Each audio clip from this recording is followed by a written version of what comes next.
Tengo aquí la maqueta del tabernáculo. Pues gracias al Señor que un hermano holandés que vive en Suiza lo preparó y vamos a ocuparnos hoy de la parte bueno, no, todavía hablaremos de generalidades. Probablemente mañana sí hablaremos del atrio, de la parte de afuera, como el patio, como el lugar exterior que más o menos se podía ver por todos los israelitas, todos los del pueblo. Esta es la disposición del tabernáculo en medio del campamento. Y dijimos ayer que ese es el lugar preferido del Señor. También hoy, en la congregación, Él está en medio y también Él desea estar en medio de mi corazón y que todo en mi vida gire alrededor de Él.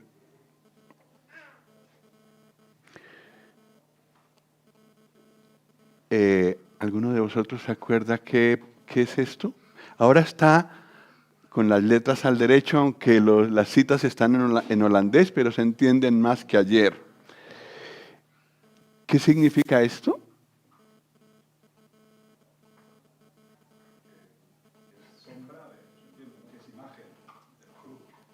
Sí, que el tabernáculo que estamos viendo es la sombra hacia atrás de la cruz. Y entonces una sombra proyecta algunas cosas del objeto, ¿cierto? La sombra mía, pues dice algunas cosas de mí. No todo, pero varias cosas se pueden conocer. Esto es lo que pasa con el tabernáculo. La única cosa es que las sombras bíblicas cada vez me convenzo más que tienen muchísimos detalles. Enriquece enormemente el conocimiento de la persona que proyectó la imagen, en este caso, el Señor Jesús. Bueno, la sombra. Pues hoy vamos a continuar lo que vimos ayer. Hemos leído en Éxodo 25, hemos caído en cuenta allí que el corazón juega un papel importante. Vamos a leer de nuevo estos versículos.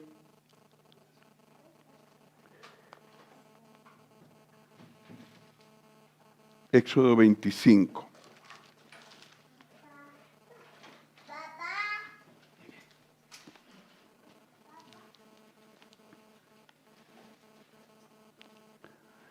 Éxodo 25.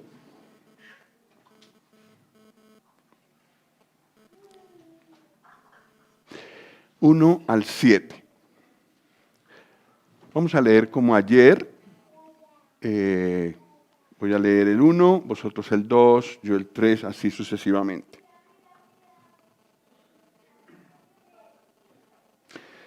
Jehová habló a Moisés diciendo: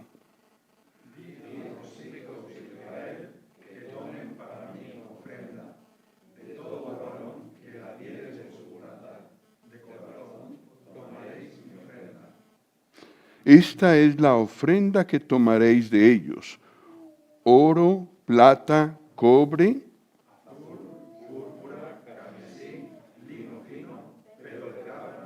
pieles de carneros teñidas de rojo, pieles de tejones, madera de acacia,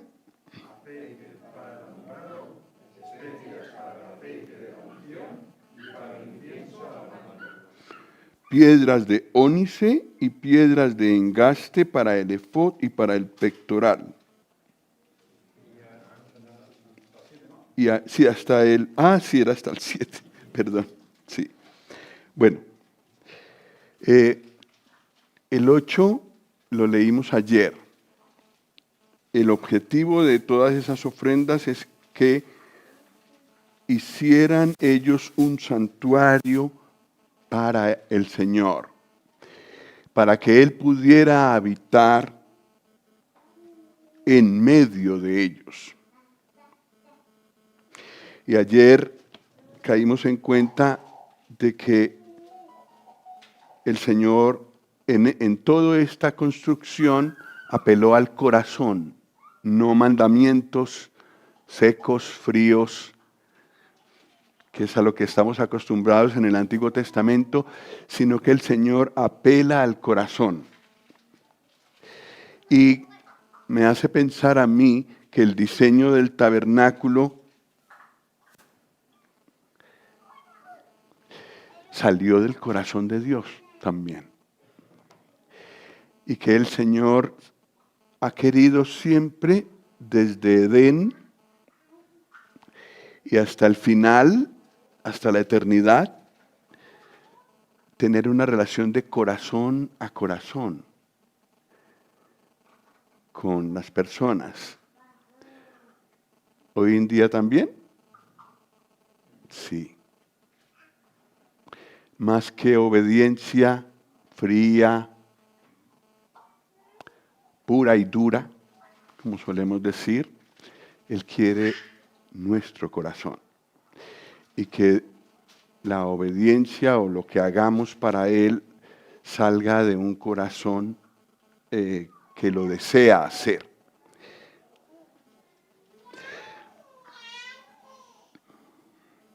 Catorce diferentes materiales.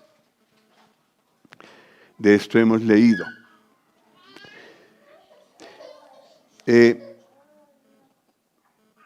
Para muchos creyentes,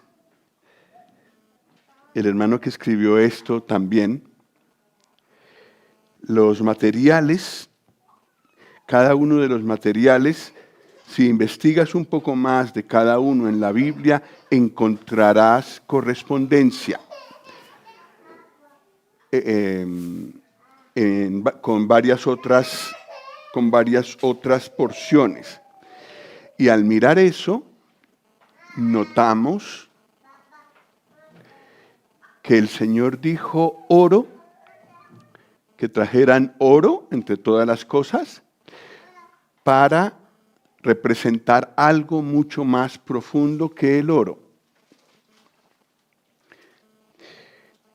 El oro es importante para el desarrollo de todo el estudio, entonces lo vamos a buscar. Vamos a buscar estos tres, oro, plata y piedras preciosas, porque si buscamos todo, pues tenemos suficiente para hoy. Entonces es mejor avanzar e ir viendo los materiales conforme se van usando. El oro aparece en Apocalipsis 21.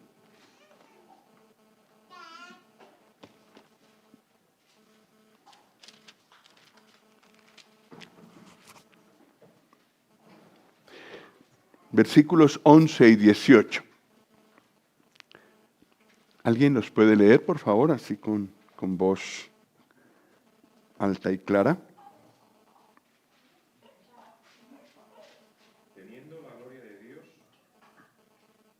y su fulgor era semejante al de una piedra preciosísima, como piedra de jaspe, diáfana como el cristal. Uh-huh. El material de su muro era de jaspe, pero la ciudad era de oro puro, semejante al vidrio limpio. Uh-huh. ¿De qué estamos hablando en Apocalipsis 21?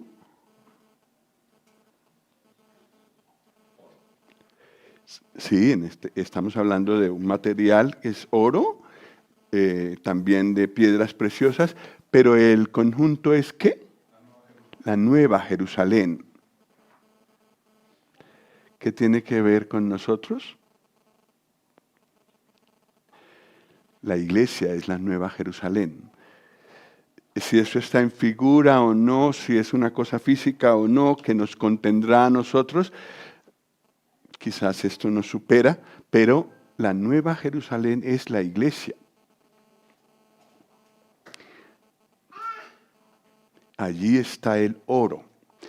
Y lo que corresponde entre el 11 y el 18, el 11 dice que la Nueva Jerusalén desciende de Dios teniendo la gloria de Dios, ¿verdad? ¿Sí lo dice? teniendo la gloria de Dios. Pero después nos dice en el 18 que la ciudad era de oro puro. Entonces, para muchos hermanos, esta correspondencia muestra que el oro representa la gloria de Dios. La iglesia la tendrá en su perfección, pero es una parte de Dios, es un atributo de Dios, su gloria. Entonces, en el tabernáculo tendremos varias cosas de oro e inclusive veremos que los aposentos de más adentro, allí el oro brilla, el oro está presente, muy presente. Entonces, cuando pensemos en oro, si nos queremos quedar dentro de la Biblia, pensamos en la gloria de Dios. Sí, es verdad que es el material más precioso que existe, el más valioso, y ahora con las fluctuaciones de los mercados internacionales, mucha gente invierte en oro porque eso es lo que no pierde valor. El oro siempre ha sido el más precioso de los metales. Plata. Éxodo 30, del 11 al 16.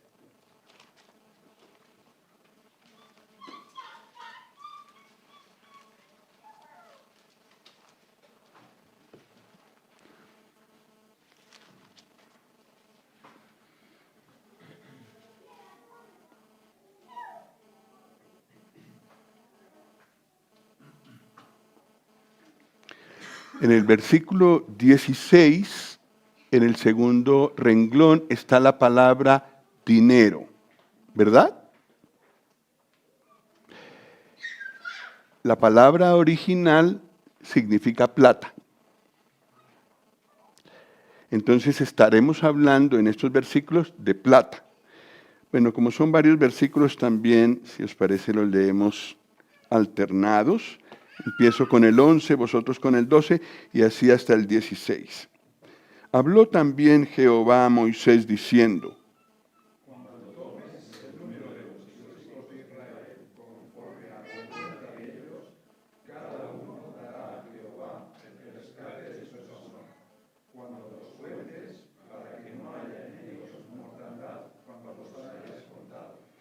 esto dará todo aquel que sea contado, medio ciclo conforme al ciclo del santuario. El ciclo es de 20 jeras. La mitad de un ciclo será la ofrenda a Jehová.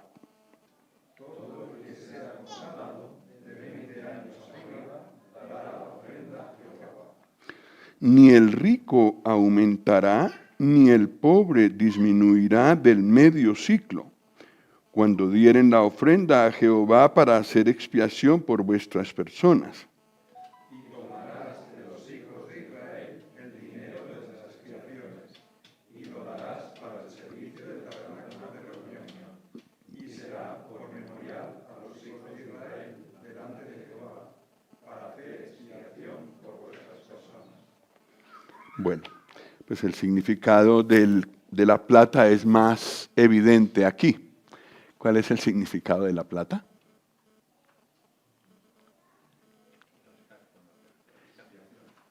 Ah, es que está aquí.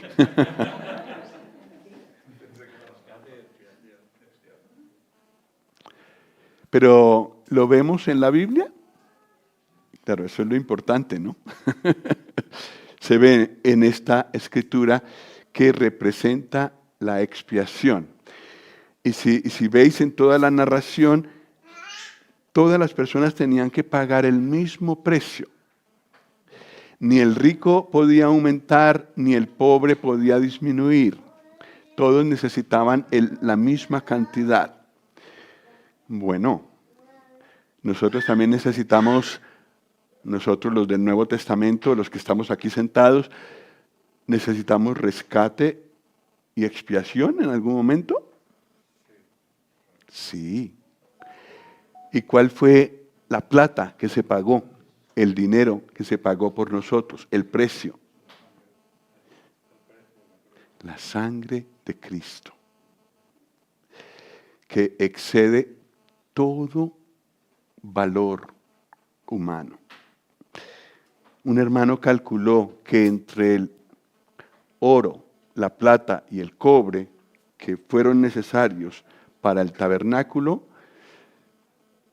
el valor actual a diciembre del año, al diciembre pasado, son 80 millones de euros. La cantidad de oro, de plata y de cobre que fue necesario para el tabernáculo. 80 millones de euros. No es poco, ¿no? Pero eso no hubiera sido suficiente ni para uno de nosotros. Se necesitaba una paga más alta, mucho más alta, enormemente más alta. La sangre de Cristo. ¿Cuánto valemos para el Señor? No meditamos mucho en esto, pero el valor que tenemos para Él supera todos los cálculos humanos.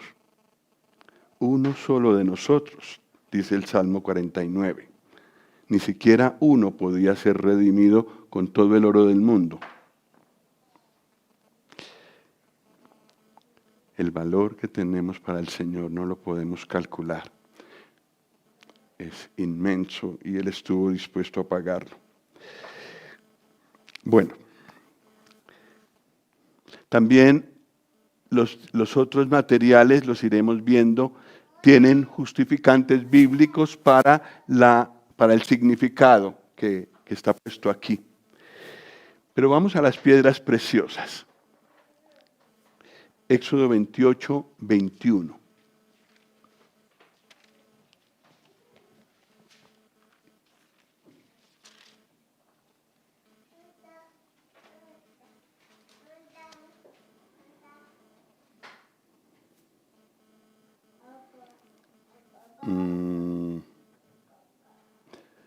Sí. Bueno, vamos a leer el versículo 21.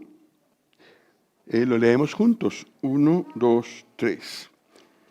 Y las piedras serán según los nombres de los hijos de Israel, 12 según sus nombres, como grabaduras de sello, cada una con su nombre, serán según las 12 tribus. Entonces las piedras preciosas fueron usadas, entre otras cosas, para el pectoral que llevaba el sumo sacerdote aquí sobre su corazón. Y estaba en cada una de las piedras preciosas, todas distintas, estaban uno de los nombres de las tribus de Israel en cada piedra. ¿Estaba representado todo el pueblo? ¿Qué os parece? Sí, porque eran 12 tribus y cada israelita pertenecía a alguna de esas tribus. ¿Algún israelita no estaba representado en esas 12 piedras? No, nadie estaba por fuera.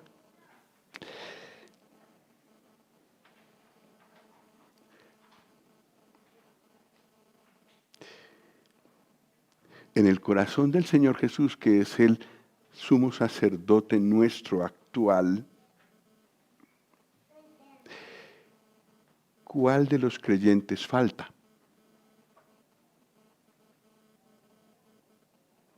Ninguno. Estamos grabados en su corazón. Las piedras preciosas nos hablan de los creyentes. Y lo que es muy curioso es que en el Nuevo Testamento, hablando de la iglesia, también se habla de oro, plata y piedras preciosas. ¿Dónde? ¿Os acordáis? ¿Os suena?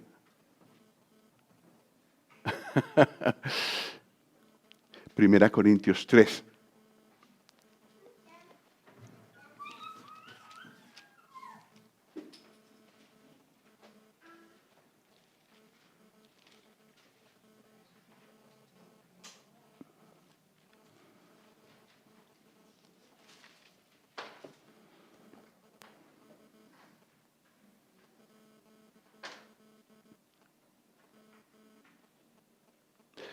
Versículos 11, vamos a leer hasta el 13. ¿Alguien los quiere leer, por favor? 1 Corintios 3, 11, 12 y 13. Porque nadie puede poner otro fundamento que el que está puesto, el cual es Jesucristo. Y si sobre este fundamento alguno edificare, oro, plata, piedras preciosas, madera, heno, hojarasca, la obra de cada uno se hará manifiesta, porque el día la declarará, pues por el fuego será revelada, y la obra de cada uno, cual sea, el fuego la probará. Uh-huh. Entonces, hay un fundamento inamovible, es el Señor Jesús, y sobre él todos nosotros edificamos. Pero podemos edificar cosas que se van a quemar, cosas que no sirven, o podemos edificar con oro, que si nos quedamos dentro de la Biblia, habla de la gloria de Dios, de buscar gloria, honra, pensar, dirigir los corazones hacia Dios. Y buscar que los corazones le den tributo a Dios. Eso sería oro. Plata, ¿de qué es que habla la plata? Rescate, expiación. Para edificar dentro de la iglesia con platas, creo yo, es recordar vez tras vez el precio que cada uno de nosotros, el precio que el Señor pagó por cada uno de nosotros, su sangre. Y recordarlo, nunca olvidarlo. Y a las personas nuevas que llegan a la congregación, que apenas están buscando al Señor, pues lo mismo. No hay otra manera de ser rescatado, sino la sangre del Señor Jesús. Por rico que seas, grande que seas en esta tierra, o por pobre que seas, humilde, necesitas lo mismo, la sangre del Señor Jesús. Y piedras preciosas, yo creo que habla de, fortalecer a los creyentes, ayudarles,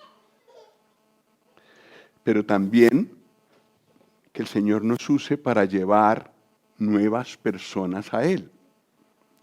Él desea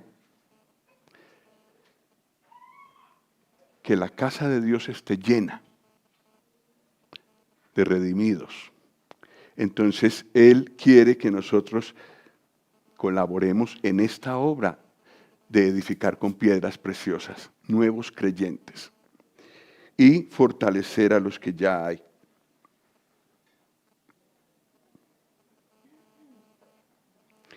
Vamos a ir a Éxodo 36, ¿qué pasó con todos estos materiales? Éxodo 36.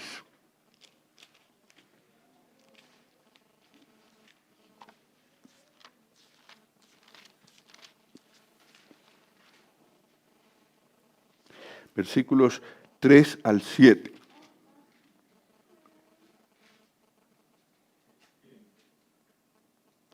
¿Alguien los quiere leer, por favor? Y tomaron de delante de Moisés toda la ofrenda que los hijos de Israel habían traído para la obra del servicio del santuario, a fin de hacerla. Y ellos seguían trayéndole ofrenda voluntaria cada mañana.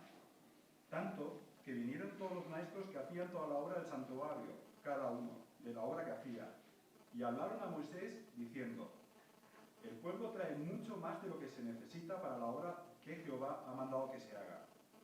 Entonces Moisés mandó pregonar por el campamento, diciendo: ningún hombre ni mujer haga más para la ofrenda del santuario. Así se le impidió al pueblo ofrecer más. Pues tenían material abundante para hacer toda la obra y sobraba. ¿Qué tal?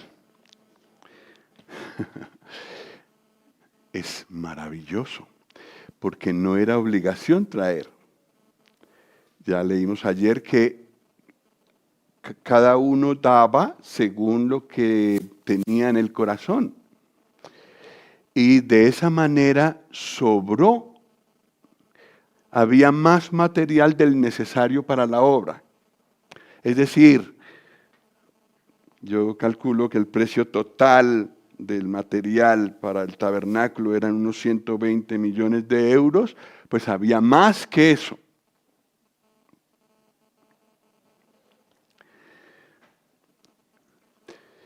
Lo que se recogían eran ofrendas, no diezmos, no cuotas, ofrendas. ¿Qué quieres tú dar? Y traían cada mañana, tal vez el primer día habían hecho una selección de entre todas las cosas que el Señor les había provisto y llevaron algo. El siguiente, durante el transcurso del día tal vez pensaron, no, pero quizás le podíamos dar al Señor algo más, quizás no alcance allí, queden cortos de materiales, voy a llevar otra vez más. Y así cada mañana iban llegando, y los que estaban haciendo la obra decían, pero esto es demasiado. El pueblo trajo mucho más de lo necesario. Hubo que impedirle al pueblo dar más.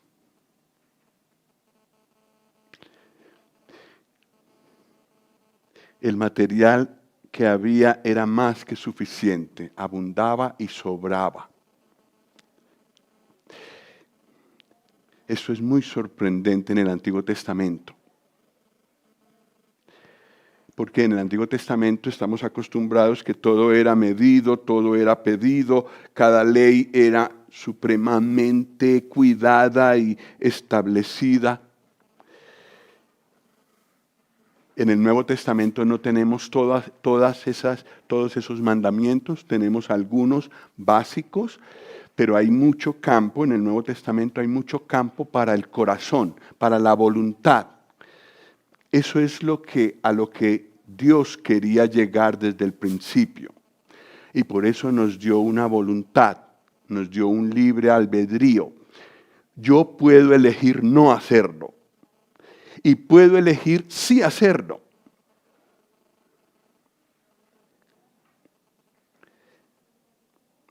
Y en el dar, eso se puede ejercitar.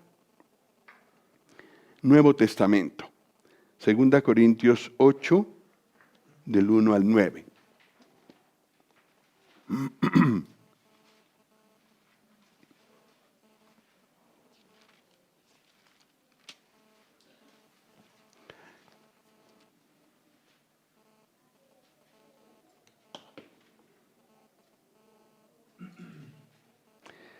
Bueno, vamos a leer juntos, si os parece, leo el 1 y así sucesivamente, y vosotros el 2 y así sucesivamente.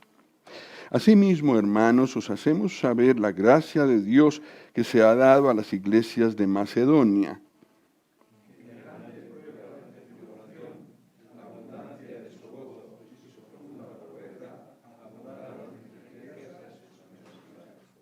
Pues doy testimonio de que con agrado han dado conforme a sus fuerzas y aún más allá de sus fuerzas.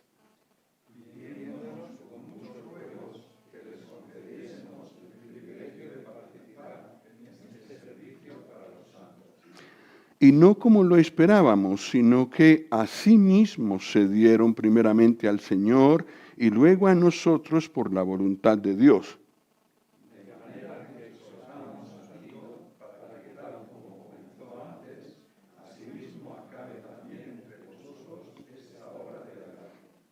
Por tanto, como en todo abundáis, en fe, en palabra, en ciencia, en toda solicitud y en vuestro amor para con nosotros, abundad también en esta gracia.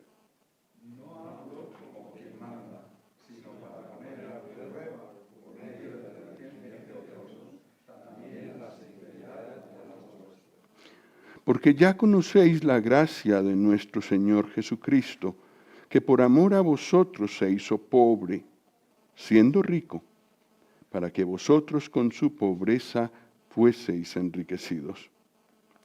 Hasta ahí.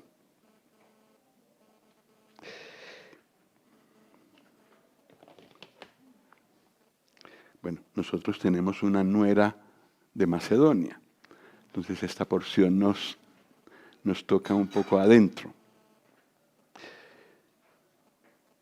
Los macedonios, el Señor les concedió una gracia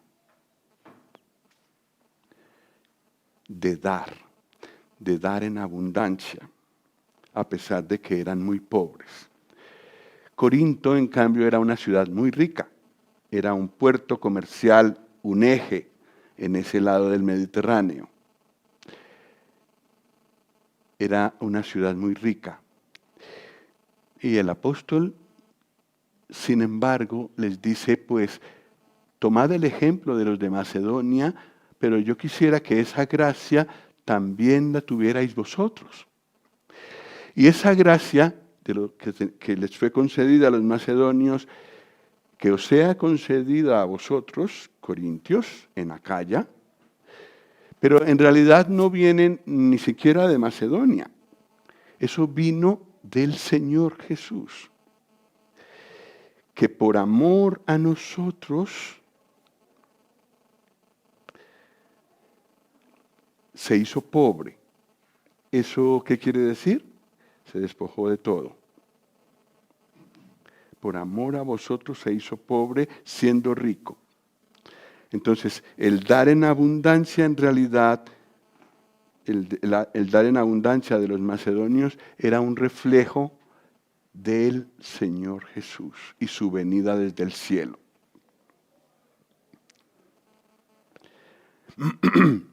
La gracia de dar en el Nuevo Testamento, en este caso de los macedonios, pero que la idea es hablarnos a todos, también a los de Acaya, pero también a nosotros, a los de Colombia, Perú. Lo pedían con ruegos, rogándonos, ¿cómo es que dice? Pidiéndonos con muchos ruegos, dice el versículo 4. Por favor, es posible que se resistiera Pablo, pero yo veo vuestra casa muy humilde y allí faltarían cosas. Sí, por favor. Y lo llamaron un privilegio. Por favor, concédenos el privilegio. Participar en el servicio. Curioso que tenga el dar tenga esa, digamos, que sea como una inversión, como ayudar, participar en algo que otra persona hace, digamos. Los macedonios estaban participando en la obra de Pablo. Se dieron primeramente al Señor, otra vez, el corazón primero. Se dieron primeramente al Señor y luego se dieron a los creyentes. Y esta es una gracia. Y yo creo que es una gracia porque no es natural. ¿Qué es lo natural?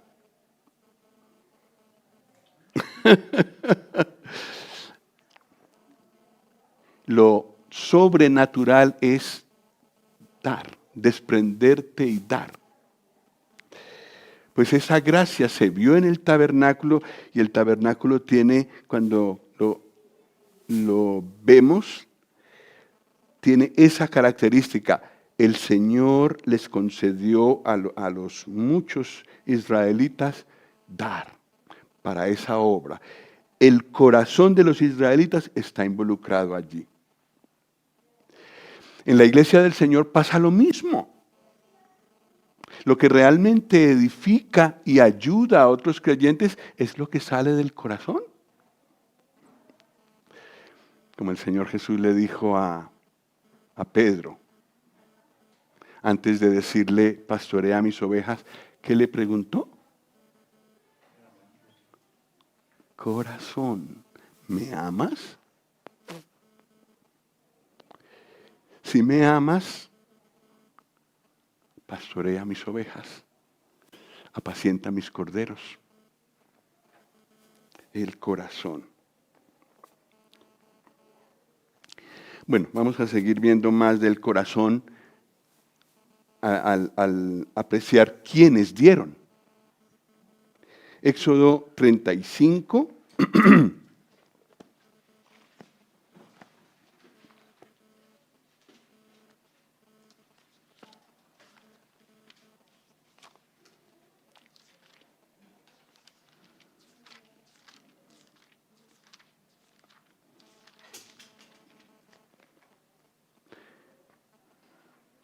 Del 20 al 29.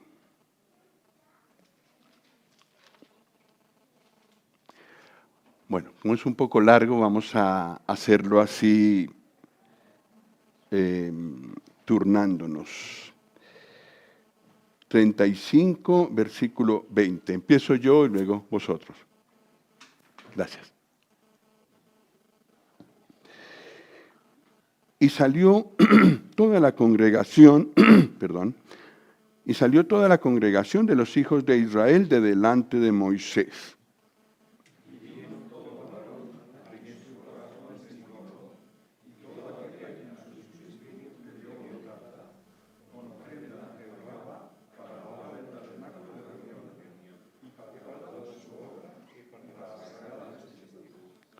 Vinieron así hombres como mujeres, todos los voluntarios de corazón, y trajeron cadenas y zarcillos, anillos y brazaletes, y toda clase de joyas de oro, y todos presentaban ofrenda de oro a Jehová.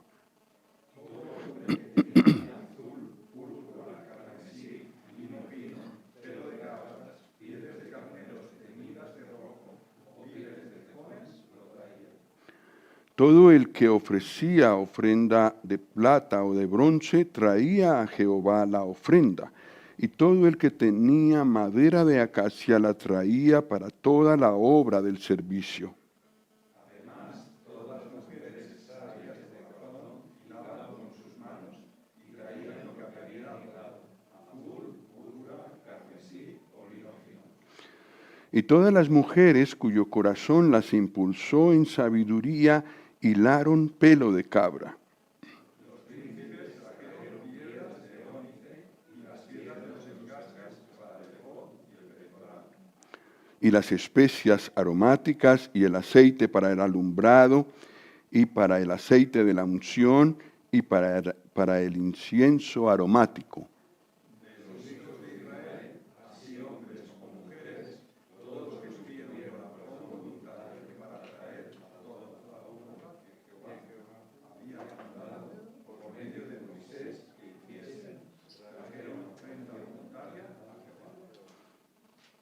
Bueno, aquí se ve por qué hubo tal abundancia. Nos falta un versículo, 38:8. ¿Alguien que nos lea este versículo, por favor? También hizo la fuente de bronce y su base de bronce, de los espejos de las mujeres que velaban a la puerta del tabernáculo de reunión. Las mujeres que velaban a la puerta del tabernáculo de reunión, que era difícil que salieran de allí, habían sido cautivadas de tal manera por el Señor que lo que era para su vanidad, para su propia belleza, lo donaron. Los espejos pues no eran de cristal como ahora, eran de bronce muy bruñido hasta que pudiera verse la imagen allí. Pues esto también lo dieron. Entonces, aquí está el resumen de todos los que donaron. Me parece que es un resumen de lo que hemos leído. A ver si estáis de acuerdo conmigo al final. La Biblia es primero, siempre. Si aquí hay errores, hay que corregirlos. La Biblia es la que tiene la razón. Varones a quienes su corazón estimuló. ¿Lo dice? Que sí. Aquellos a quienes su espíritu les dio voluntad. Hombres y mujeres voluntarios de corazón. Las mujeres sabias de corazón. Las que hilaron azul, púrpura, todo eso. Mujeres cuyo corazón las impulsó en sabiduría.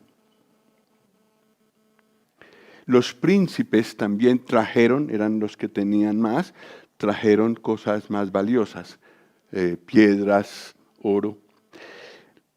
Los que tuvieron corazón voluntario trajeron ofrenda voluntaria al Señor. ¿Sí, no? Las mujeres que velaban a la puerta del tabernáculo. Lo hemos leído, ¿no? ¿Cuáles son las palabras que más se repiten?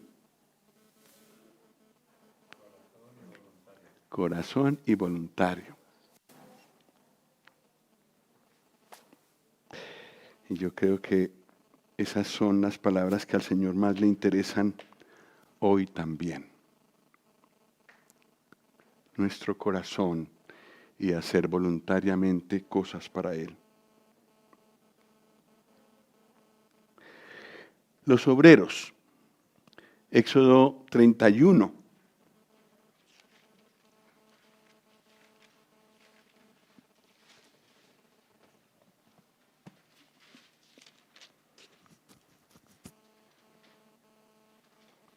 Uno al 6.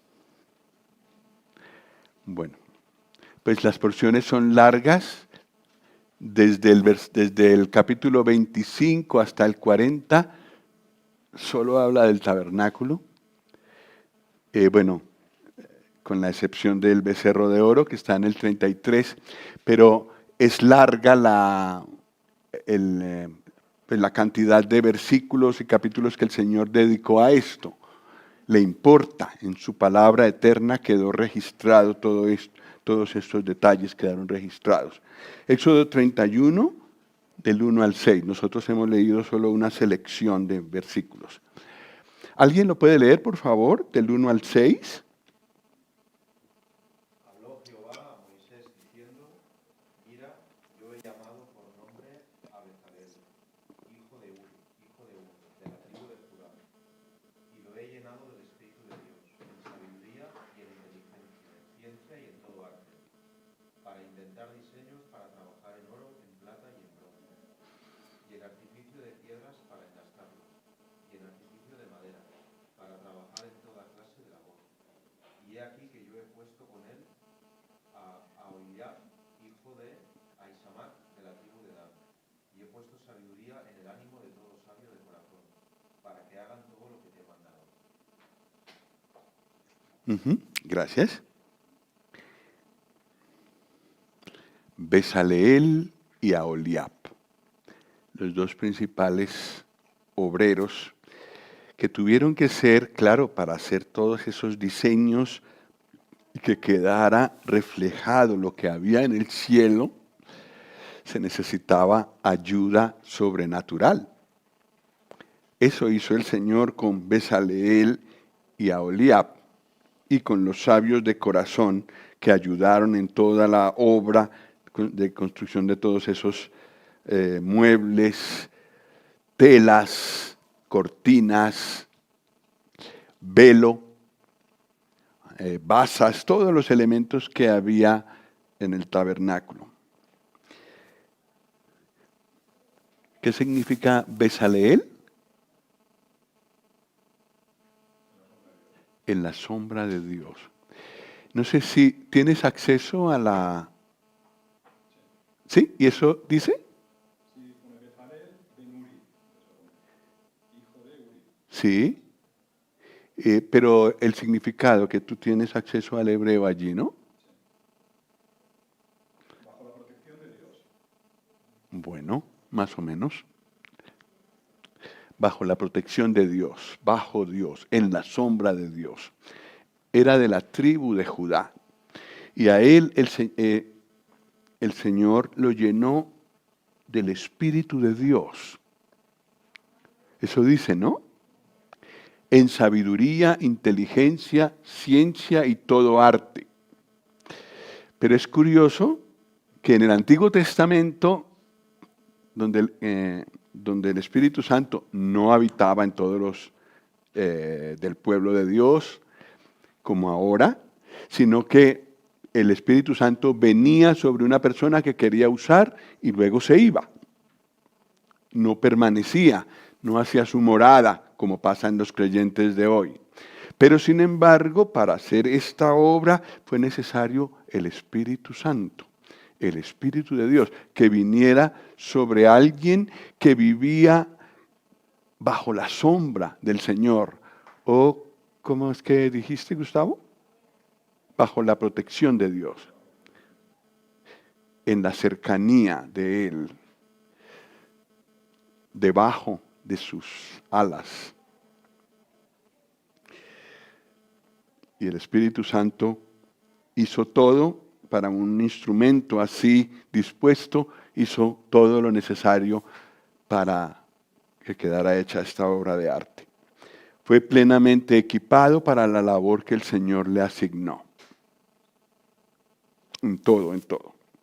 Luego a Oliab, a ver si nos confirmas. Dios el Padre. Bueno. ¿Cómo? Dios es Padre. Bueno. Por allí vamos, ¿no? Tienda del Padre, esto lo vi en algún libro. No consulté el hebreo, pero bueno. Dios es Padre, es como una declaración que él llevaba consigo, mostrando al Padre en el Antiguo Testamento. Ya me explicaréis eso. Todavía no se había revelado Dios como Padre, Hijo y Espíritu Santo, pero sin embargo vemos sombras por allí. Era de otra tribu, de la tribu de Dan, pero él, como un segundo tras Bezaleel, para hacer todo este trabajo. Y luego muchos otros que ayudaron, porque, claro, tuvieron que participar muchas personas. Sabios de corazón. Nuevo Testamento. Primera de Pedro 4, 10 y 11.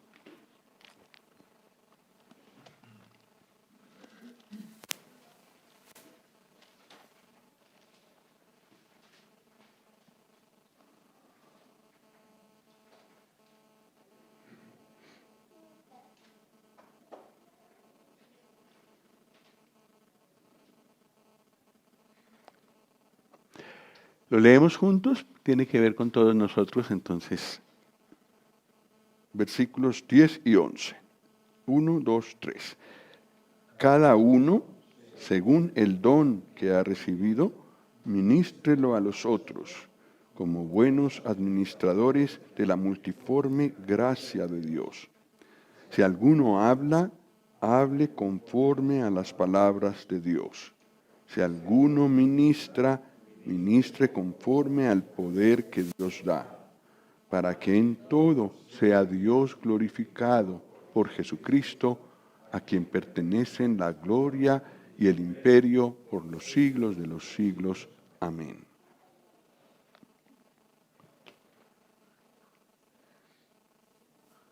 Cada uno, aquí estamos todos involucrados, todos los creyentes, nadie se puede escapar. Ninguno de nosotros se puede escapar, yo tampoco. cada uno, según el don que ha recibido, porque cada uno ha recibido un don o más, y a lo mejor no igual el uno al otro, el uno y el hermano que tiene al lado. Ministrarlo a los otros, ponerlo en ejecución. El don solito no hace nada, el don es necesario convertirlo en ministerio, en servicio, ministrarlo a los otros.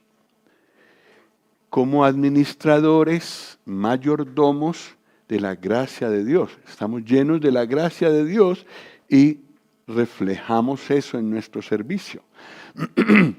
Y usa una palabra muy interesante aquí, la multiforme.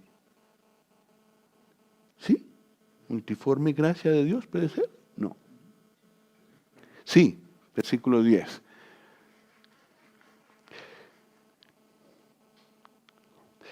Aunque somos todos diferentes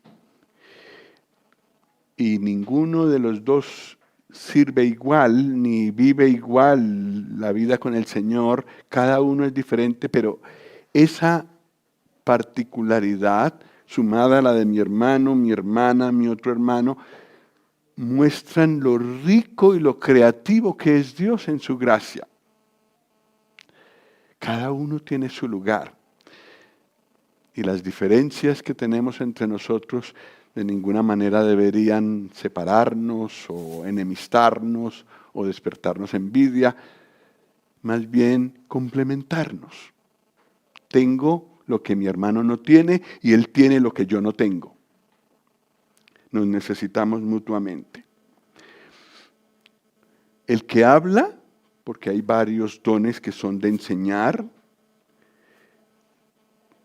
o visitar, o pastorear, que hable según la Escritura, según las palabras de Dios.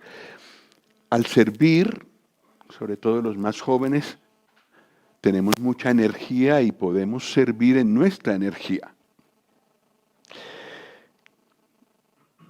Necesitamos aprender a andar en el poder de Dios y no en nuestro propio poder, nuestra propia energía. Esto es un aprendizaje de toda la vida. Y que al final el Señor reciba honra y no yo, no el que tiene el don. ¿Cierto? No el instrumento que el Señor usó, sino que todos pongan los ojos en el Señor Jesús o en el Padre, como hemos visto con Bezaleel y Aholiab. Bueno, ¿os parece si tomamos 10 minutos más? Si no, lo dejamos aquí. ¿Lo dejamos aquí? ¿10 minutos más? No, yo creo que si tomamos 10 minutos más, damos un poco más de tiempo a los niños. Hagámoslo por los niños.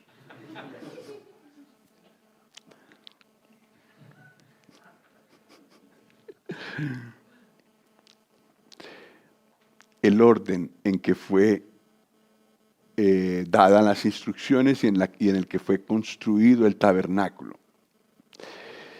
Si nosotros queremos abordar el estudio del tabernáculo, ¿por dónde empezamos?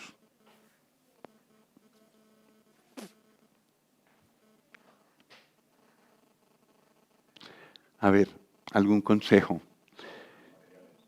Por los materiales. Y luego, cuando ya tengamos lo de los materiales, ¿con qué empezamos mañana? Aquí. ¿Con qué empezaremos? ¿Con qué me aconsejáis que empecemos mañana? Bueno, es lo que vamos a ver ahora. Pero ya mañana entraremos en el tabernáculo mismo. ¿Por dónde empiezo? ¿Por la puerta o por lo demás adentro? Por la puerta, ¿no? Y cuando enseñas la casa a alguien, lo primero que la persona viene, una persona que no conoce de nada mi casa, es la puerta de entrada. Ese es el orden natural. ¿Con qué empieza el Señor? Éxodo 25. después de los versículos que hemos leído sobre los materiales,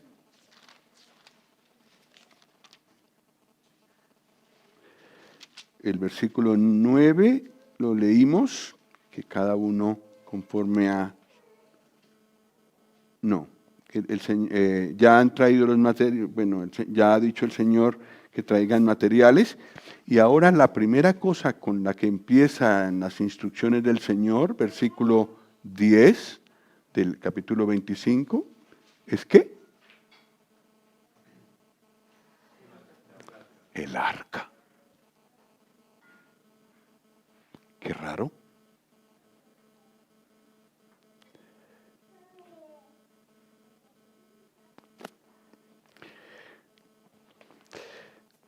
Uno de los hermanos que escribió un folleto muy bonito, pero de ese no tengo más ejemplares, habla de la semejanza entre el tabernáculo y el Evangelio de Juan. ¿Dónde empieza el Evangelio de Juan?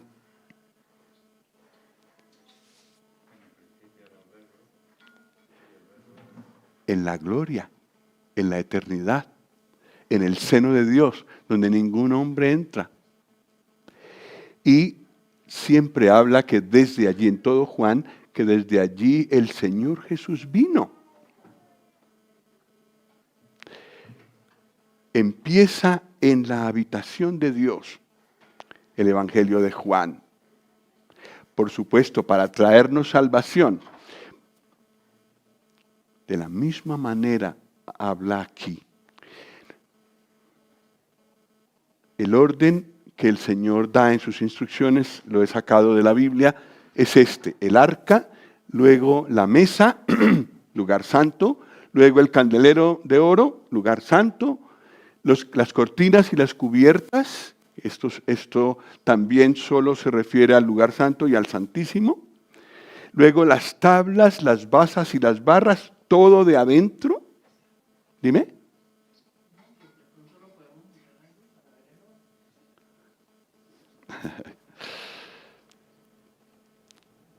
Sí, gracias.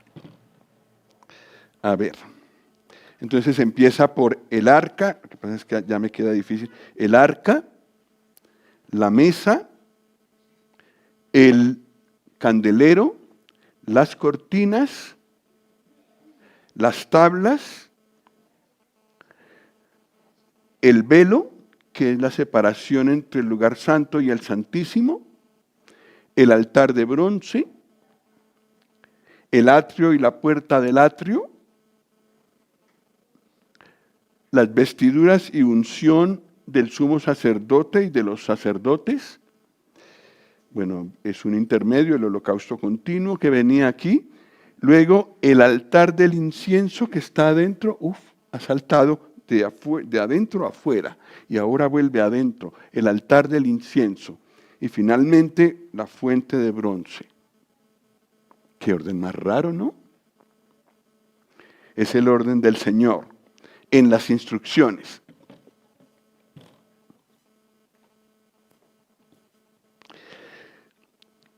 Nosotros lo vamos a ver desde el atrio y la puerta del atrio, y con eso empezaremos mañana. No por llevarle la contraria al Señor, sino que de parte del hombre el camino natural es empezar desde su propio corazón. El orden de Dios es, desde el punto de vista de Dios, es que Él se inclinó a nosotros y vino a buscarnos por medio de su Hijo. Pero nuestra necesidad, nuestro pecado, nos hace ir de la otra manera. Pero lo que es curioso es que este es el orden de la construcción.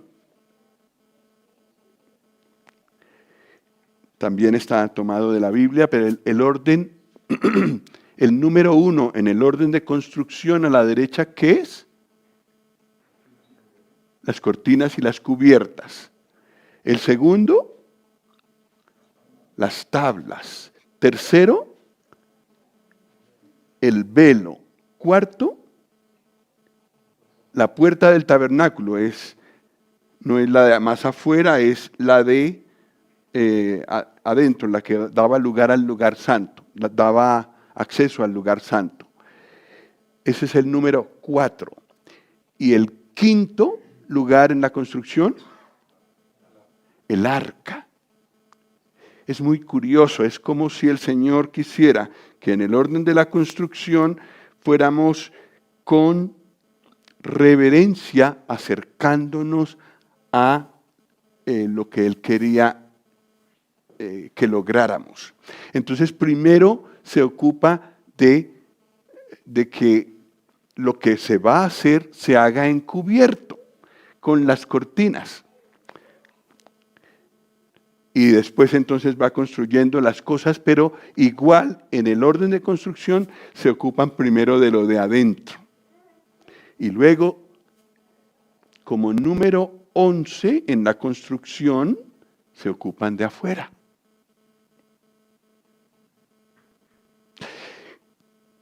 Hay mucho en la experiencia de un creyente que necesita este apartamiento, esta santidad, ese lugar solo con el Señor, aparte de influencias de fuera.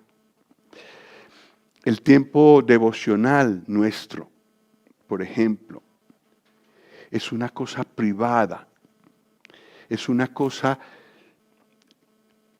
que no necesita ver nadie.